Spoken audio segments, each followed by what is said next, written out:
स्वर्ग पर है और हम एक उद्धारकर्ता प्रभु यीशु मसीह के वहां से आने को बाट जोह रहे हैं।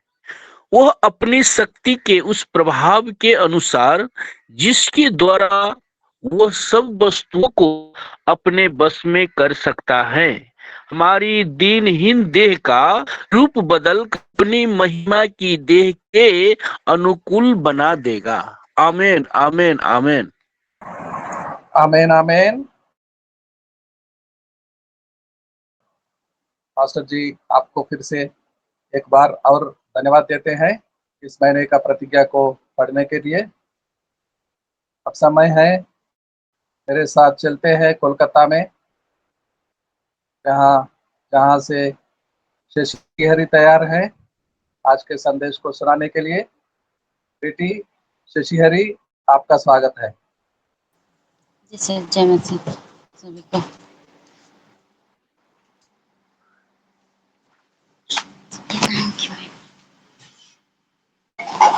सबसे पहले परमेश्वर को धन्यवाद देते हैं आज के सुंदर से दिन के लिए जो ईश्वर ने हम सबों को दिया है। आइए हम सब 2 मिनट प्रार्थना करते हैं। धन्यवाद पिता परमेश्वर, सुंदर समय सुंदर मौके के लिए ईश्वर पिता, जो आपके दया आपके अनुग्रह से हमें मिलती है ईश्वर। गौरव और महिमा प्रशंसा आपके नाम से चाहते पिता परमेश्वर। प्रभु आप दया करें हर एक दास दासियों पर पिता परमेश्वर, हर एक के साथ आप हो लीजिए यीशु मसीह के नाम से चाहते पिता। मैं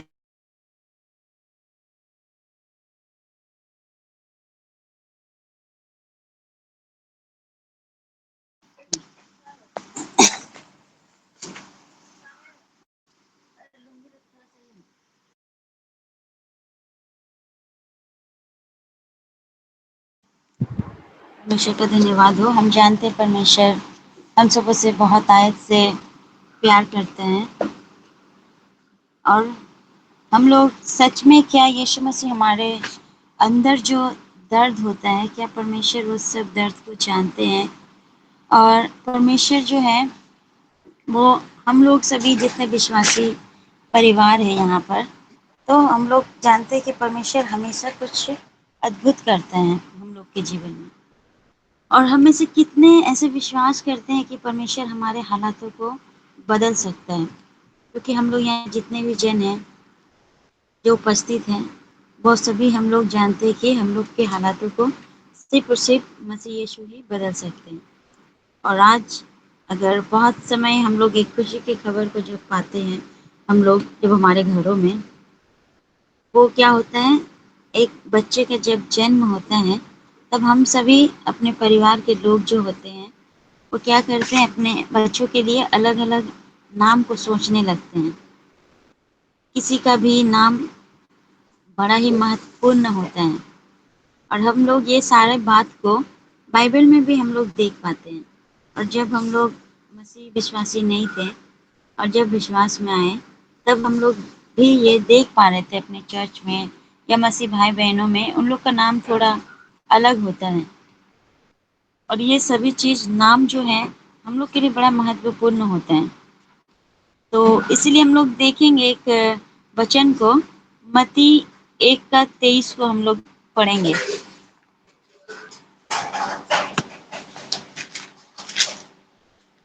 मत्ती 1:23 को हम लोग वचन को देखेंगे। मती कहा मती जी, मत्ती 1:23। मती देखो, जी एक कुमारी गर्भवती होगी और एक पुत्र जनेगी और उसका नाम इमानुएल रखा जाएगा, जिसका अर्थ है परमेश्वर हमारे साथ है। आमीन। ईश्वर का धन्यवाद है। देखिए यहाँ पर कितना अच्छा बात है कि मरियम जब परमेश्वर के द्वारा चुनी गई, तब परमेश्वर ने उसे अपने स्वर्गदूत के द्वारा कहला भेजा कि एक कुंवारी गर्भवती होगी, उसका एक पुत्र जन्म होगा। पर साथ ही साथ उन्होंने बोला कि परमेश्वर का जो पुत्र होने वाला था, इसीलिए उसने उसका नाम बड़ा ही प्यार से बोला कि उसका नाम क्या रखना, इम्मानुएल, जिसका अर्थ है परमेश्वर हमारे साथ। ये कितना ही सुंदर बात है कि नाम को लेके परमेश्वर बड़ा ही अच्छा एक बात को कहता है। और एक वचन को हम लोग देखेंगे, लूका 1:13 में, लूका 1:13 को देखेंगे।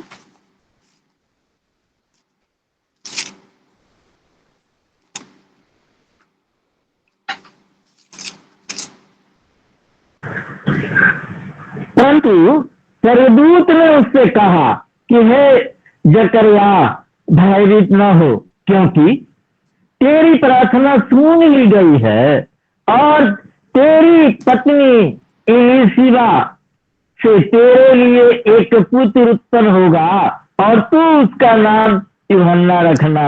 आमीन।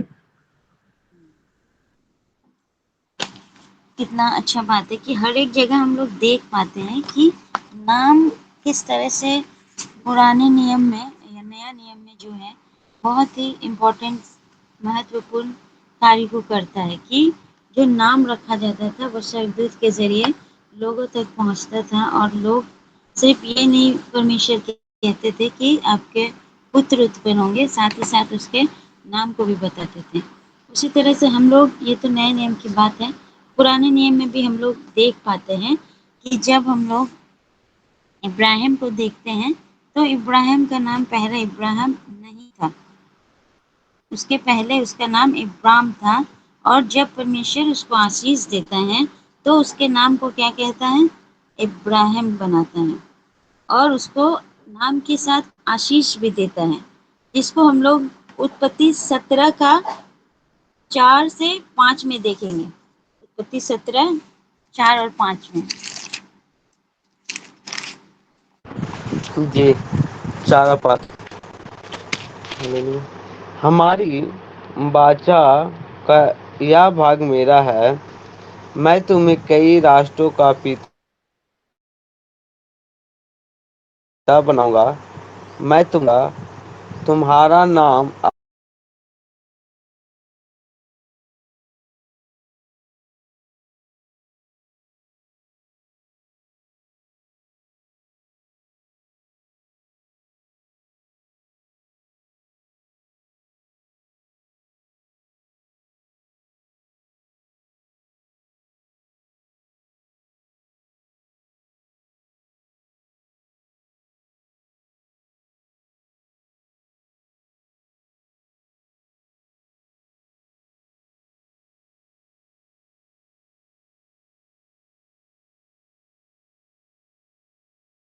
हूँ, मैं पुत्र पैदा नहीं बस कर सकता। परमेश्वर का धन्यवाद हो कि हम लोग देख पाते हैं कि पुराने नियम में भी यह कि इब्राहिम का नाम पहले जो था उसे बदला गया, फिर उसे आशीष के साथ इब्राहिम नाम दिया गया। फिर हम लोग देखते हैं कि जो सारा थी उसकी पत्नी, उसके नाम को भी परमेश्वर ने क्या किया, जो नाम को बदल के सारा रखा गया। तो ये क्या ही ज़रूरी है हम लोग के नाम के विषय में। आज नाम बड़ा महत्वपूर्ण काम करता है। हम लोग अपने बाइबल के उत्पत्ति के पेज में बहुत समय पढ़ा है, हम सबों ने पढ़ा है और जानते हैं कि याकूब का भी जो नाम था, और जब एक समय उसके साथ स्वर्गदूत के साथ लड़ाई हो रही थी, तब उस घड़ी उसका नाम पूछा गया था। जब उसको आशीष दिया जा रहा था, तब उसने क्या किया, परमेश्वर ने उस घड़ी उसके नाम को पूछा और परमेश्वर ने उसको एक नया नाम दिया कि तुम्हारा नाम याकूब नहीं, तुम्हारा नाम इज़राइल होगा। यानी कि उस नाम का अर्थ है क्या? प्रॉमिस लैंड, यानी वाचा का देश। उस नाम को बदला गया। तो हम लोग देखते हैं कि नाम जो है वो बड़ा मायने रखता है। और तो यहाँ पर जो है सही मायने पर सब बाइबल की जगह पर हम लोग देखते हैं कि इंसान का नाम ऐसा रखा गया है कि वो हमेशा क्या करते हैं, अपने नाम के ज़रिए जाना जाता है। और एक दिन वह नाम के कारण क्या होता है, परमेश्वर से प्रार्थना करने लगता है। सभी के नाम बड़ा इम्पोर्टेंट होते हैं, लेकिन जब हम लोग एक बार हम बाइबल में पढ़ रहे थे तो एक ऐसा इंसान का नाम मिला जिसके नाम को सुनने के बाद कोई भी जगह माता पिता कोई नाम देता है हम लोगों को, तो हम लोग जब बड़े होते बहुत खुश होते हैं। मेरी माँ ने क्या है, मेरे बाबा ने ये नाम रखा है, मेरे पापा ने ये नाम रखा है, मम्मी ने ये नाम रखा है। लेकिन एक जगह बाइबल का ऐसा भी है जहाँ पर एक माँ ने अपने बच्चे का जो नाम रखा, उस नाम को सुनकर वो बच्चा बड़ा ही दुखित था ऐसा दुखित था कि वो परमेश्वर के सामने अपने नाम के कारण प्रार्थना कर रहा था। और उस माँ ने उसका नाम बड़ा ही दर्द भरा रखा था। उस वचन को अभी हम लोग पढ़ने जा रहे हैं और हम लोग पढ़ेंगे पहला इतिहास 4:9 में पढ़ेंगे उस वचन को। पहला इतिहास 4:9।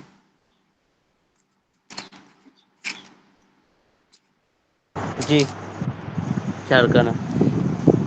याबेस अपने भाइयों से अधिक प्रतिष्ठित हुआ और उसकी माता ने यह कहकर उसका नाम याबेस रखा, मैंने इससे पीड़ित होकर उत्पन्न किया। परमेश्वर का धन्यवाद हो कि ये नाम जो दिया गया याबेस, ये नाम को देने के कारण उसके माँ ने क्या बोला कि पीड़ित होके मैंने इसको जन्म दिया। इसका नाम उसने रखा याबेस। और याबेस नाम का अर्थ होता है पीड़ा, यानी कि दर्द। दर्द होता है उसका नाम। याबेस तो सब भाइयों से प्रतिष्ठित था, सबसे ज्यादा योग्य था। और ये नाम जो रखा गया, उस माँ ने क्या कारण इस बाइबल में मेंशन नहीं करता है। हो सकता है कि वो किसी आर्थिक परिस्थिति से परेशान हो, या फिर हो सकता है किसी बीमारी के साथ, किसी डिजीज के साथ उसका जन्म हुआ हो सकता है। यहाँ बाइबल में इस बात का जिक्र नहीं है, लेकिन उस माँ ने कहा कि मैंने बहुत पीड़ित अवस्था में क्या किया, इसको जन्म दिया है। इसीलिए उसका नाम उसने याबेस रखा। और याबेस नाम का मतलब होता है दर्द और पीड़ा। पर कुछ ऐसा होगा, क्योंकि माँ जो है अपने, कोई भी माँ अपने बेटे का नाम पीड़ा या दर्द नहीं रखेगी। आज जितने भी हम लोग यहाँ उपस्थित है मसीह भाई बहन, हम लोग कभी भी अपने घर में जब कोई बच्चा जन्म ले तो हम लोग उसका नाम दर्द तो नहीं रखेंगे, लेकिन हम लोग देखते हैं कि उसकी माँ ने उसका नाम पीड़ा रखा, दर्द। लेकिन हम लोग ये भी देखते हैं कि याबेस इस नाम के ही कारण क्या हो रहा है, परमेश्वर के आगे प्रार्थना करता है। और जब वो प्रार्थना करता है, बड़ा प्रतिष्ठित है, लेकिन अपने नाम के कारण बड़ा ही दुखित रहता है। और उसी वचन में हम लोग देखते हैं कि फर्स्ट इतिहास का 4:10 में हम लोग उस वचन को जब पढ़ते हैं तो वहाँ पर हम लोग बहुत सारी बात को पाते। जब याबेस परमेश्वर के आगे प्रार्थना करता है कि 10 अपने भाइयों से अधिक प्रतिष्ठित हुआ, और उसकी माता ने यह कहकर उसका नाम याबेस रखा, मैंने इसे पीड़ित होकर उत्पन्न किया है। 10 में हम लोग देखेंगे, याबेस ने इस्राएल के परमेश्वर को यह कहकर पुकारा, भला होता कि तू मुझे सचमुच आशीष देता और मेरा देश बढ़ाता, और तेरा हाथ मेरे साथ रहता, और तू मुझे बुराई से ऐसा बचा रखता कि मैं उससे पीड़ित ना होता। और जो कुछ उसने मांगा वह परमेश्वर ने उससे दिया। आमीन। ईश्वर का धन्यवाद हो। अगर हम लोग देखेंगे 10 में जो वो बोल रहा है कि याबेस इज़राइल के परमेश्वर को यह कहकर पुकारा कि भला होता कि तू मुझे सचमुच आशीष देता। सचमुच, देखिए यहाँ पर जो बात है वो बड़ा महत्वपूर्ण बात याबेस परमेश्वर से बोल रहा है कि ये बात जो है वो सिर्फ याबेस के लिए नहीं, हम लोग के लिए भी ये महत्व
कई घरों माँ कभी पैसा कुछ रखती है, तो अगर वहाँ नहीं मिल रहा है, हो सकता है माँ भूल से रखी है, किसी ने ले लिया, तो उस जगह क्या होता है, मैं भाई को तो बोलती है, मैं बाबा को बोलती है, मैं दीदी को, लेकिन हमको और ज्योति को नहीं बोलती कि हाँ पैसा इन लोगों ने लिया हो, क्योंकि उनका ये विश्वास है कि हम लोग क्या है, चर्च जाते हैं, बाइबल पढ़ते हैं, प्रार्थना करते हैं, तो हम लोग ये नहीं कर सकते। इसीलिए वो हमेशा बोलते हैं, हम जानते हैं कि तुम लोगों ने नहीं लिया होगा। तो ये क्या है, किसी का विश्वास है कि जो परमेश्वर को प्रेम करते हैं वो लोग इस तरह के काम को नहीं करते। कोई भी काम बुरा होता है तो मसीही वो चीज़ को नहीं करते। ये गवाही कौन देता है? आपके आसपास के लोग या फिर आपके घर के लोग। ये आपका जीवन में आपका गवाही, क्योंकि आप क्या है, ब्लेस्ड हैं, आप आशीषित हैं।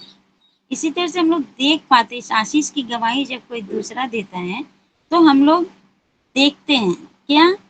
डैनियल की पुस्तक को देखेंगे, 6 का 20 में पढ़ेंगे हम लोग। डैनियल पुस्तक 6 का 20 को हम लोग पढ़ेंगे।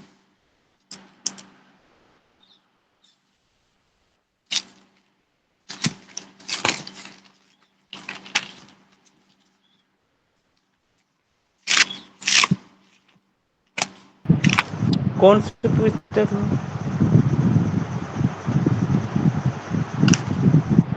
डैनियल 6 का 20 में। आवाज नहीं आ रहा सही से। कौन सा पुस्तक? ये डैनियल का पुस्तक 6 का 20। ठीक ये है, ठीक अध्याय है, धन्यवाद।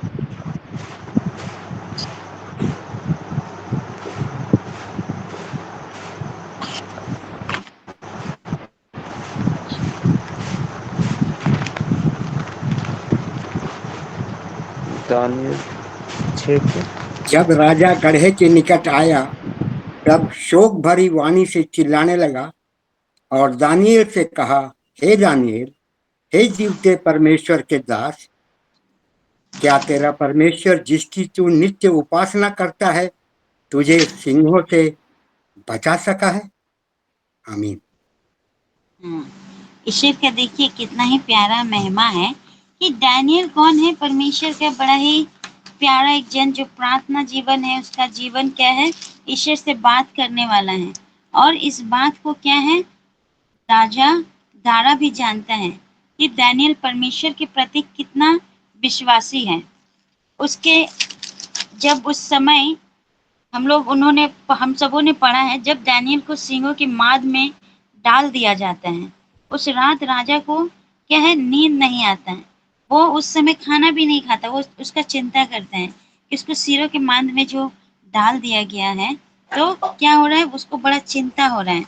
और रात बीतने के बाद ही सुबह ही वो क्या करता है, वो जाता है उस गड्ढे पर और बड़ा फुर्ती से दौड़ते हुए कहता है कि भोर को फटते ही राजा उठा और सिंहों के माद में फुर्ती से गया।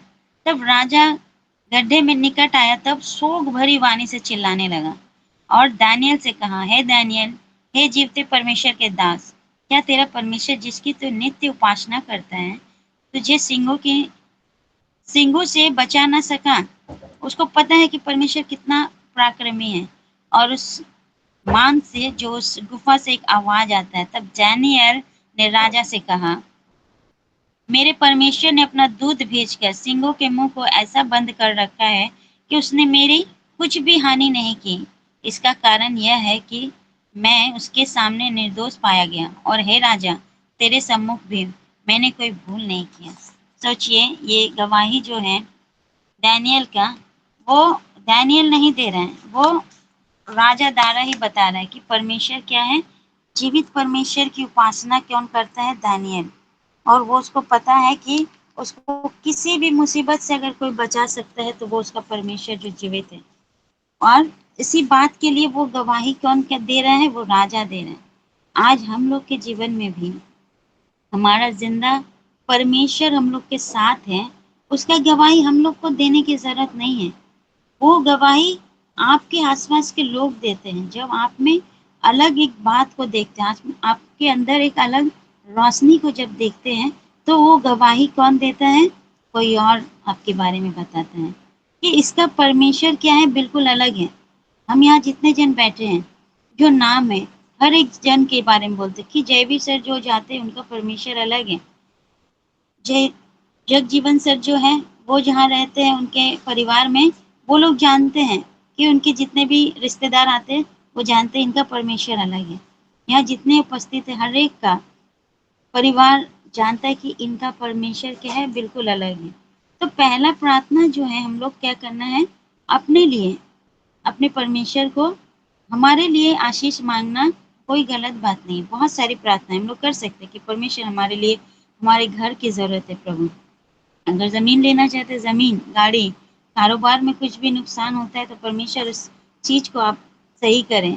तो कुछ भी परमेश्वर आपसे, जो हम लोग हैं परमेश्वर से मांग सकते हैं कि परमेश्वर, याबेस क्या कह रहे हैं, पहला प्रार्थना उसका यही है कि प्रभु आप मुझे सचमुच में क्या करें, आशीष दे मुझे। मतलब पहला प्रार्थना हमारा खुद के लिए है कि परमेश्वर आप मुझे ब्लेस करें। फिर उसी जगह पर हम लोग याबेस में ही देखते हैं, पहला इतिहास का 4:10 में ये तो देखें ही कि याबेस ने इस्राएल का परमेश्वर से यह कहकर पुकारा कि भला होता कि तू मुझे सचमुच आशीष देता।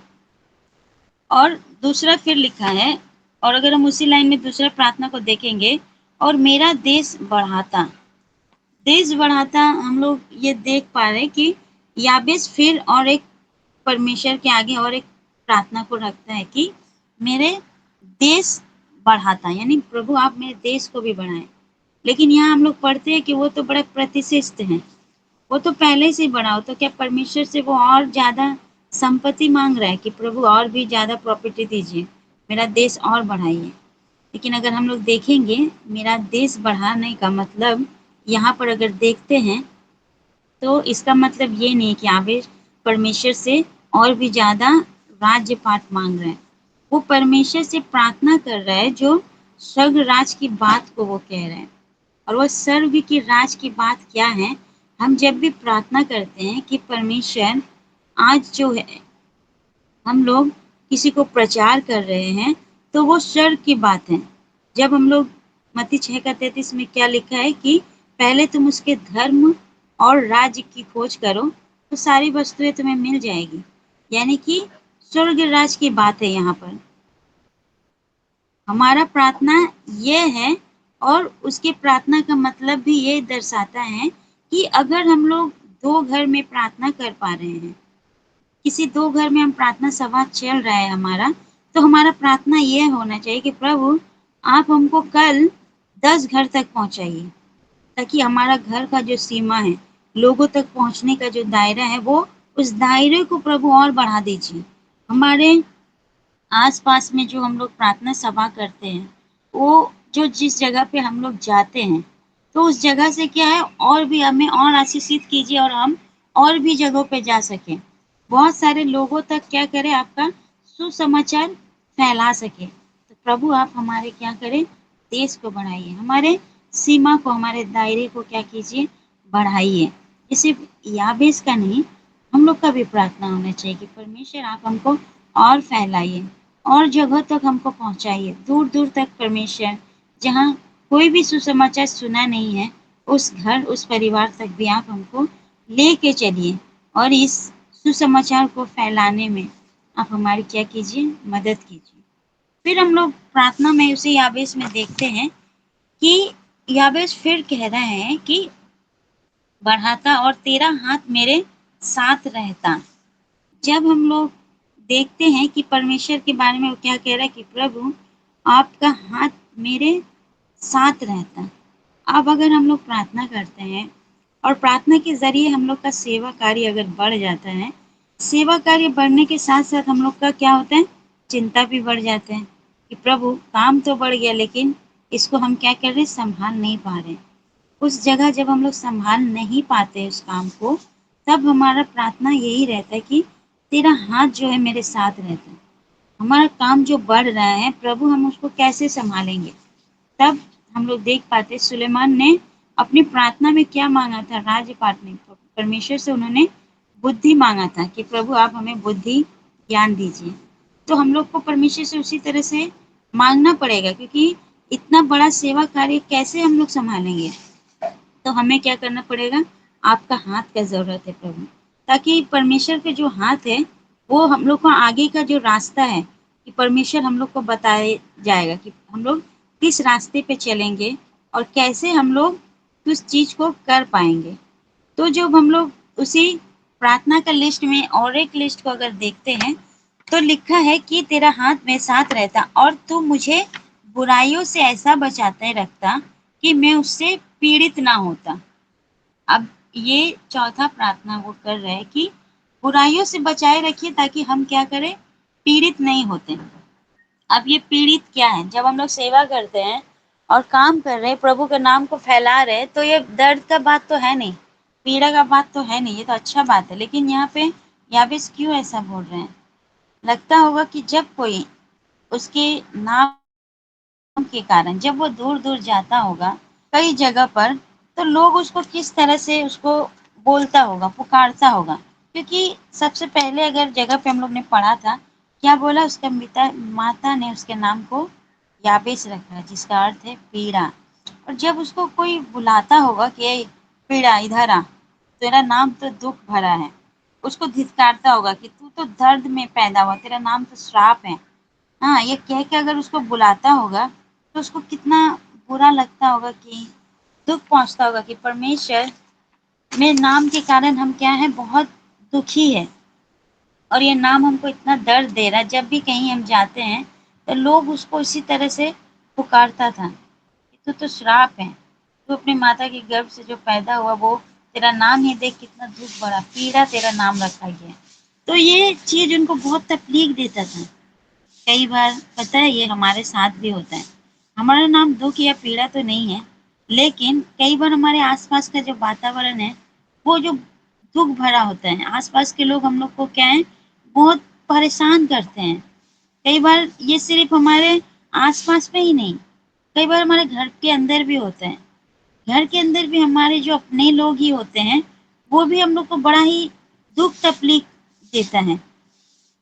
लेकिन याबेस एक बात तो बहुत अच्छे से जानता था कि मेरे जितने भी बुरे हालात हैं, उन सब का जो बदलने वाला है, हम उसके पास जाएंगे और सारी बातों को परमेश्वर के आगे रखेंगे। और ये हम जानते हैं कि परमेश्वर क्या करेगा, उस सभी हालातों को क्या करेगा, बदल देगा।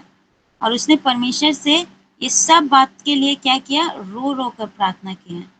और फिर क्या हुआ, उस वचन को हम लोग, आखिरी वचन जो है वो हम लोग देखेंगे उसी पेज में, पहला इतिहास 4 का 10 को हम लोग एक पढ़ेंगे, 10 तक, 9 से 10 तक पढ़ेंगे। जी, 9 से 10।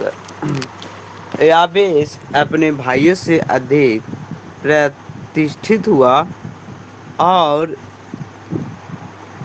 उसकी माता ने यह कहकर उसका नाम याबेस रखा, मैंने इससे पीड़ित होकर उत्पन्न किया। याबेस ने इस्राएल के परमेश्वर को यह कहकर पुकारा, भला होता कि तू मुझे सचमुच आशीष देता और मेरा देश बढ़ाता और तेरा हाथ मेरे साथ रहता और तू मुझे बुराई से ऐसा बचा रखता कि मैं उससे पीड़ित ना होता। और जो कुछ उसने मांगा वह परमेश्वर ने उसे दिया। आमीन। ईश्वर का धन्यवाद हो। देखिए, सब बातें वो कहता गया ईश्वर से, और हम लोग प्रार्थना के लास्ट में जो क्या सुनते हैं, एक जवाब परमेश्वर से। वो जो प्रार्थना करता है, वो रो रो के जब परमेश्वर के आगे मांगता है, तो परमेश्वर का उस आखिरी वचन में हम लोग देखते हैं, और जो कुछ उसने मांगा वो परमेश्वर ने उसे दिया। आज हम भी हमारे प्रार्थना हम लोग जो करते हैं, अपने आप के लिए प्रार्थना करेंगे और परमेश्वर क्या करेगा, हमें आशीष देगा। जब हमें आशीषित करेगा, तब परमेश्वर क्या करेगा, हमारे ज़रिए और भी लोगों को आशीष और बरकत देगा। परमेश्वर क्या करते हैं, हमारे नाम को जानते हैं, क्योंकि हम लोग देख पाते हैं कि परमेश्वर, यहाँ जितने जन हम लोग उपस्थित हैं, परमेश्वर को हर एक का नाम पता है। हो सकता है हमको यहाँ हर एक का नाम नहीं पता, लेकिन हमारा परमेश्वर जो है, उनको सबका नाम पता है। तभी तो हम लोग ये भी देख पाते हैं कि जक्कई जब पेड़ के ऊपर था, तो उसने आवाज नहीं दिया था कि परमेश्वर हम यहाँ ऊपर से आपको देख रहे हैं। नहीं, यीशु मसीह उस जगह पर आया और उसने पेड़ के ऊपर क्या किया, देखा और उसको आवाज दिया कि ये जगह नीचे उतरा। तो आज परमेश्वर को सबका नाम पता है और वो नाम जो है हमारा बड़ा ही महत्वपूर्ण काम को करता है। हमारा नाम विश्वासियों की गिनती में है, इसलिए हमारा जीवन प्रार्थनामय होना चाहिए ताकि इतना प्रार्थना करें कि परमेश्वर से हम लोग हर एक समय हर एक आशीष को मांगते रहें।